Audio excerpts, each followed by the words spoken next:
90 day diabetic control चॅलेंजचा आज 5वा दिवस. आज सकाळी पुन्हा अलार्म वाजला, पण उठायची अजिबात इच्छा नव्हती. तरी पण उठलो आणि चालायला लागलो.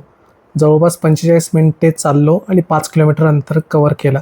त्यानंतर योगा, प्राणायाम आणि सूर्यनमस्कारही केले. दुपारी जेवणामध्ये स्प्राऊट, ड्रायफ्रूट, सलाड, चपाती आणि भाजी खाल्ली. त्याच्यानंतर इव्हनिंगला आजही ब्लॅक टी विदाऊट शुगरच घेतली. आता शुगरची क्रेविंग हळूहळू कमी होत आहे. तर डिनरलाही डायबिटीज फ्रेंडली थाळी, ड्रायफ्रूट, सलाड, स्प्राऊट, चपाती आणि भाजी खाल्ली. डिनरनंतर जवळपास 15 ते 20 मिनिट वॉक केला. तर असा होता आजचा डे 5. आज दिवसभरामध्ये जवळपास 12,200 स्टेप्स केल्या आणि 10 किलोमीटरपर्यंत चालणं झालं. तर आता हळूहळू स्टॅमिना वाढत चाललेला आहे. तर आता भेटूया उद्या डे 6 मध्ये.